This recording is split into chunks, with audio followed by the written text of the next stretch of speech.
జై లవకుశ టీజర్ ను చూసి సెలబ్రిటీలు ట్వీట్లు చేస్తున్నారు. జై పాత్రలో జూనియర్ నటన ఎలా ఉంటుందో ఈ టీజర్ ద్వారా తెలియజేశాడు డైరెక్టర్ బాబీ. ఇక టీజర్ ను చూసిన దేవిశ్రీ ప్రసాద్ షాకింగ్ కామెంట్ చేశాడు.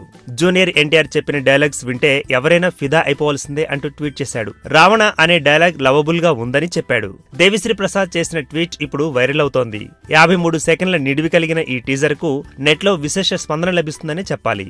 కేవలం 14 గంటల్లోనే 5 మిలియన్ల వ్యూస్ ను దక్కించుకుని ముందుకు వెళ్తోంది ఈ టీజర్. రానున్న గంటల్లో మరిన్ని మిలియన్ల వ్యూస్ ను రాబట్టుకుంటుందో వేచి చూడాలి. అయితే ఈ ఒక్క టీజరే కాకుండా మరో 2 టీజర్స్ ను చిత్ర బృందం రిలీజ్ చేసేందుకు సన్నాహాలు సిద్ధం చేసినట్టు తెలుస్తోంది. జై పాత్రలో జూనియర్ ఎన్టీఆర్ విశ్వరూపం ఎంత భయానకంగా ఉందో ఈ టీజర్ ను చూసిన వారంతా చెప్పేస్తున్నారు. సినిమా రిలీజ్ అయ్యాక ఇంకెంత భారీ హైప్ దక్కుతుందో వేచి చూడాలి.